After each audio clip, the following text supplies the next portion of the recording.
Now let's bring in President Trump's former senior policy advisor on trade and jobs, Mr. Curtis Ellis. Great to see you, Curtis. Thanks for coming in. So what impact could these tariffs have on the USMCA? Very important trade agreement.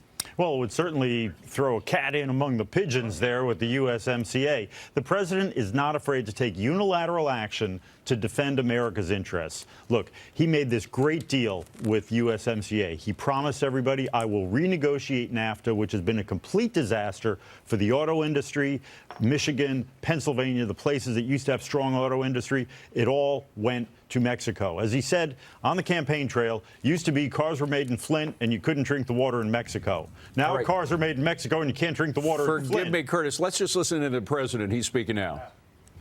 I hope it works. This is just a concrete protector, but the wall behind it, and you see it all the way down, and we're going to be building, we've already built a lot of it. It looks great. It's better and much more effective than the previous wall, and we actually can do it faster, and it's less expensive, if you can believe it. So it's better, faster, and less expensive. Other than that, who knows? Thank you all for being here. It's a great stretch of wall. See where it's going? And this is going all the way up. Much of it is like this. We have different walls. We have some that it's holding back water, so obviously this doesn't do that trick. But we have a lot of big concrete divisions that hold back various parcels of water. We have a lot of water going up. But this is, I would say, the majority would be in this style. And some of it's 30 feet, some of it's 15 feet, some of it's 12 feet, depending on the area.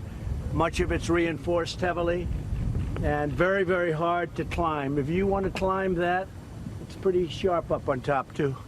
If you want to climb that, you deserve whatever you can get. But it's a very, very hard. It's meant anti-climb. It's called anti-climb. So it's a great wall, and it looks, I think it looks fantastic. Very see-through, so you're able to see the other side, which is a very important element. Okay? Mr. President, do you have any response to lawsuits from filed by California and other states? No. You know what's interesting about California?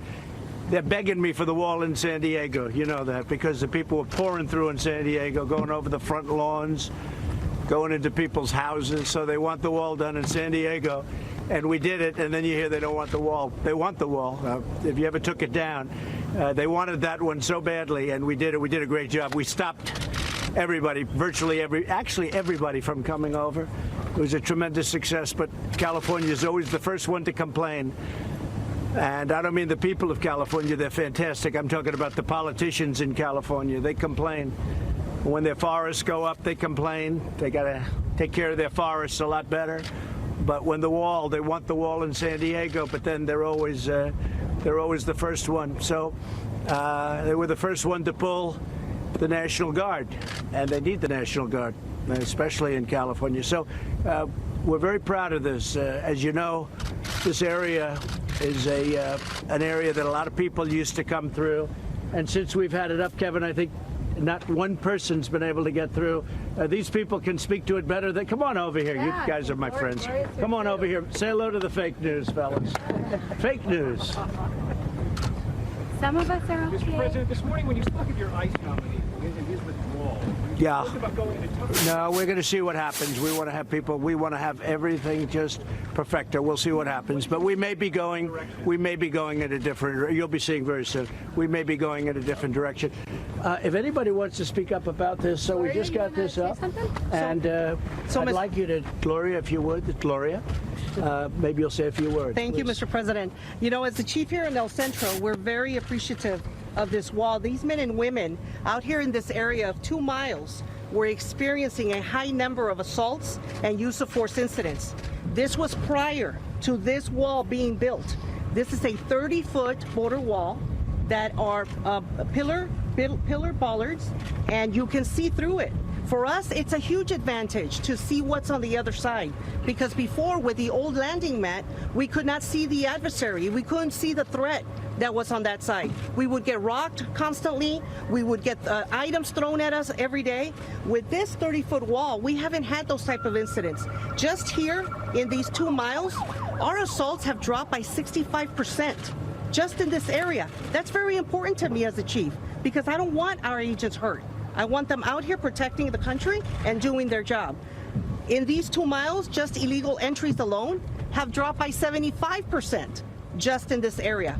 Yes, the wall is here, and people have, and maybe around it, are breaching the area. They're coming around. The only but way, that's by the way, okay. and the only way they get in is by going around it. They're not going over it because you have a lot of tremendous people watching. They can't get the ladders and go over it. Plus, it's very dangerous. It's very high to go over it. So when Gloria says 65%, this is 100%.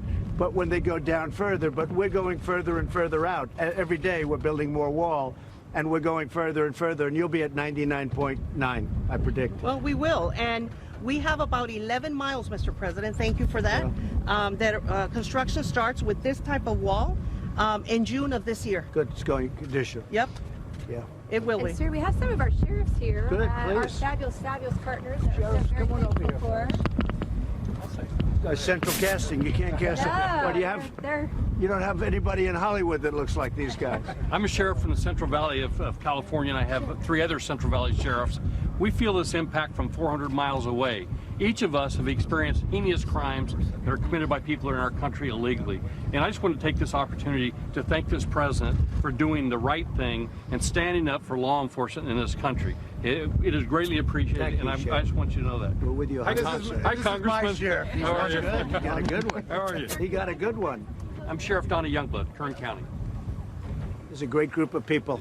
Good seeing you again. Sheriff, say something if you'd like. So please. we don't have on the south end of our county, Pinal County, Arizona. We border here with Pima County, and together we're constantly working to try to fight the drug trafficking and the human trafficking that's coming into this country. A couple weeks ago, I was in the Oval Office, and we issued a challenge for congressmen and women and senators to come down here and see the border.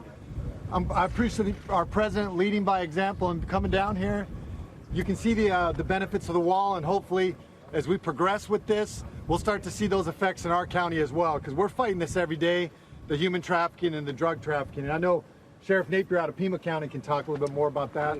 Well, good afternoon. I'm Mark Napier. I'm the Sheriff of Pima County, Arizona. I am the largest border county in the United States. The strategic deployment of physical barriers along our southern border will always be part of the picture of border security, which is absolutely fundamentally necessary for humanitarian reasons, public safety reasons, and also for national security reasons. Anyone who would suggest that we do not have a crisis on our southern border is being intellectually dishonest to the point of being dishonest with malice. We have a humanitarian crisis which is very clear and compelling. We have a compelling crisis of public safety with human trafficking, drug trafficking, sex trafficking coming up through the border. This is not make-believe. This is something that we live with every day as border sheriffs. So we applaud the efforts of the current administration to secure our border. It's long overdue. And those who would argue that we do not have a crisis on our southern border need to come to my part of the world and see what's really going on. We interdicted 58 pounds of methamphetamine just the other day, and last month 13,000 fentanyl pills.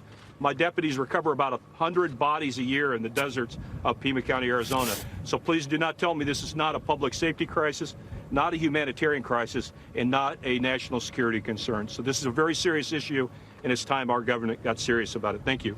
And they don't come here. The people that are opposed, mostly Democrats. I mean, Republicans are for it, but mostly Democrats. They don't come here. And we want them. Yeah, we want them to come here. We could take you to sections. Now it looks nice and calm because we have the wall. But if you would have seen this before we put the wall up, you wouldn't have believed it. But we could take you to sections that are so dangerous that you can't walk through them. Okay? You can't walk through them. So, thank you very much, all of Sir, you. we also have Please. Chief Flores here to Come on, Chief. How talk are you? about Have the you ports good? of entry and field Please say a ops. few words, please. Good afternoon, Pete Flores. I'm the Director for Field Operations for the San Diego Field Office. My AOR consists of all the California and Mexico ports of entry along with the airport, seaport in San Diego. I can tell you from our perspective, as we talk comprehensive border security, when border security means national security, at our ports of entry where we have, last year we did 79.3 million travelers come through our port of entry. We also did $50 billion worth of trade that came through our ports of entry just northbound. On what we see down here. So the additional investment in officers, additional investment in technology, NII equipment, our x-ray equipment, and what we have, our ability to scan, screen, and inspect is a tremendous investment in how we do business on the border and securing our border, as well as allowing for the facilitation of legitimate trade and travel. Well, thank you for that. Thank you very much. Fantastic job. I'm Jenny Day with the local media here in Calexico. We have been covering this now for Good. months. Thank you. I'm just curious, though, so many of these migrants are crossing illegally. So how would shutting down the southern border help if they're crossing illegally and not through? Well, we're going to shut it down if we have to, but Mexico can do it very easily. And they've been, as you know, Jenny, they've been doing a very good job over the last 4 days. I will tell you, we're going to shut it down if we have to. We're going to tariff the cars coming in that they make in Mexico if we have to. But Mexico's been doing a great job. I want to thank the president of Mexico. He's the first one. He's really been doing the job. He's helping Mexico, too. Not only economically and not only because I won't be forced to shut it down or do the tariffs, but he really is helping Mexico. He's doing a great thing for his country. So I want to thank, through your camera, I want to thank him, the president of Mexico. Thank you. Anybody? If we could ask, we've seen the letter that your lawyers have sent about your tax returns. Is there anything you'd like to say about it? Nothing whatsoever. Nothing whatsoever. I have nothing to say about it. It's I got elected. They elected me. Now they keep going. I'm under audit. When you're under audit, you don't do it. But I'm under audit. Other people are under audit, and nobody would do it when you are going through an audit. And I always go through audits. They audit me all the time. I don't know if they audit you, Sheriff. I don't know. Do they audit you people? I don't think these people ever get audited. They'd be afraid to audit you people. But, so that's it. Any other question? Talk to Attorney General Barr before his testimony. Can you talk to him at all about I don't know, but I think he's doing a fantastic job. I think he's a fantastic Attorney General. He is so respected in the Department of Justice and by these people. It's what we need. He's a great gentleman. Thank you very much, everybody. We'll see you back at the next stop. Thank you. Thank you. Yeah. Thank you all very much. Go ahead. Do a good job. I appreciate your time. Thank you. It's selfie time. We often listen till the end because you never know when he's going to speak. That, of course, President Trump. He's at the border, the U.S.-Mexico border, Calexico, California. That border's Mexicali. They've got a new wall there. You couldn't tell from the perspective, but it's actually 30 feet high, just so you get a perspective of how big it is.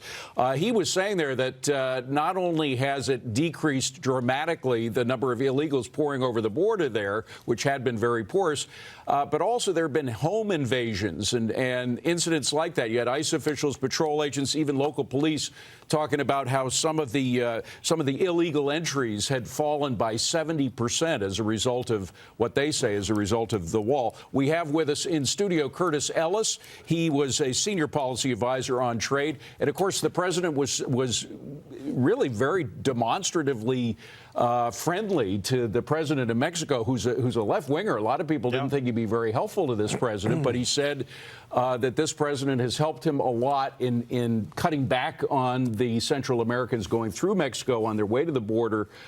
So that might, at the same time, he's talking about the possibility of shutting the border and tariffs.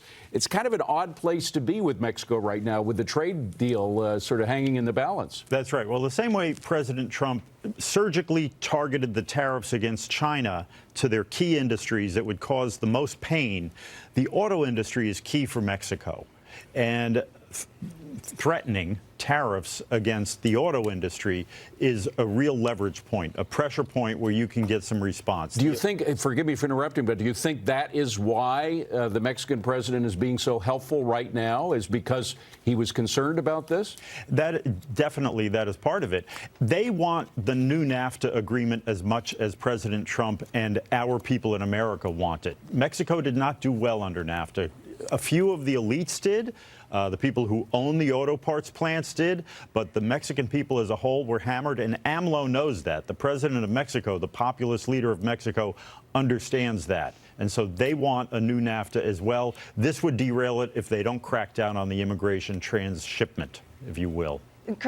Curtis, it's Carol Roth. I'm having a bit of a hard time reconciling some of the president's words versus actions. Obviously, he's been talking about an emergency. We just heard from a number of the sheriffs that this is a crisis. Why would he give Mexico a one-year window if this is something that requires emergency action? Well, 1 year is sort of the outside. He wants to see them do it for a full year, not just do it on day 363. They have to do it today and keep it up through that full year. That's the window he's talking about. Curtis, I don't think anybody maybe on this panel will disagree that the president is basically right about Mexico, that they don't do enough to stop. They have drug crime at their border. Their whole country is a pass-through entity where people can just come through. It's like an LLC into our country.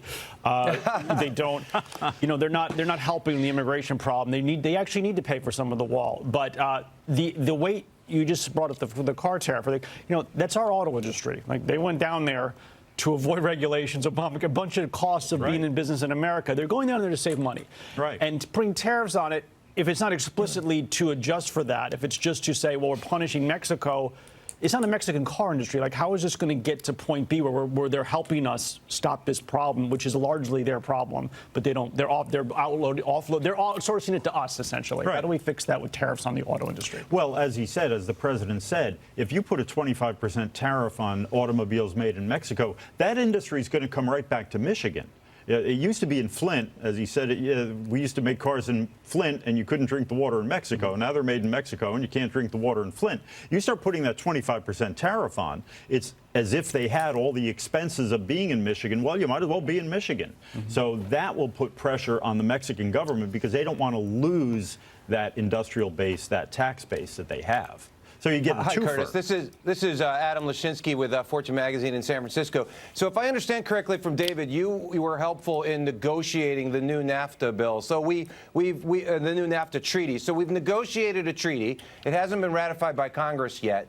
How do you feel the Mexican negotiators, what do you think the Mexican negotiators feel when the president says, you know what, I've got some new terms to throw at you today because I just woke up this morning and decided there should be new terms? Good question. Well, it's a good question, and it's a good day to be asking that question because just today, the Mexican government said they are not going to renegotiate NAFTA. That is their message to the Democrats. The Democrats, the congressional Democrats, particularly the House Democrats, are saying, we want to renegotiate it over the labor protections. We want to renegotiate it over the pharmaceutical industry protections.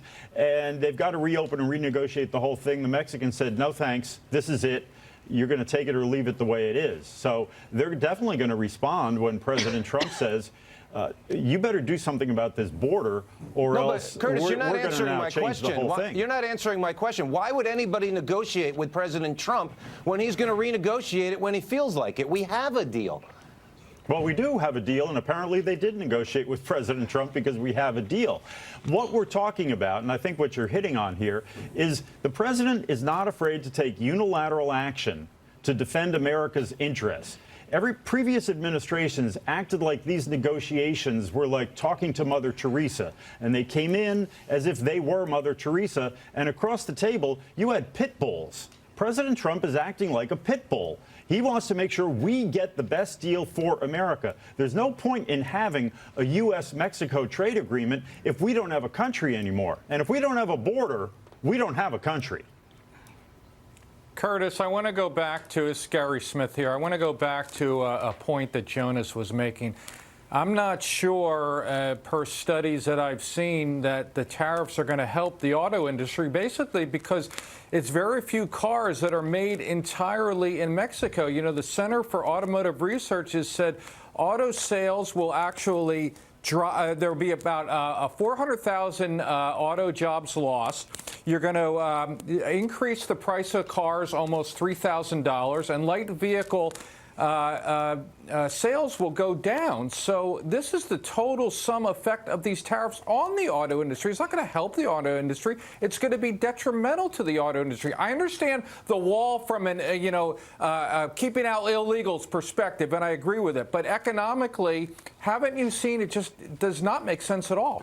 Well, I guess they came up with this analysis today or in the last 2 days when the president said 25%. These are probably about the same cabal of people who said when the president put tariffs on China, it was going to tank the economy, cause the stock market to crash, and we'd have a worldwide global recession. We see how that's worked out. Our economy is doing quite well, thank you. Wages are up, employment is up. So I wouldn't put too much stock in some of these back-of-the-envelope prognostications. However, to your point, the auto industry also includes American workers. And if in this hypothetical scenario, and I hate to do hypotheticals, the auto industry were to move back to Michigan, there would be a lot a huge segment of the auto industry that did quite well. I'm talking about auto workers. I'm talking about people who work in auto parts plants. The president has a responsibility to more than simply the shareholders, the institutional shareholders of Ford, GM, and Fiat Chrysler. He has a responsibility to the communities across this country that have been devastated by the wholesale relocation of our auto industry to other parts of the world. Curtis, Ellis, listen, we thank you very much for coming. I'm sorry we had to break in with the breaking news, but I'm sure you're used to the president breaking in on what you're saying before. Probably happened several times. All right, good to see you. Thank you for coming here. Joe Biden meeting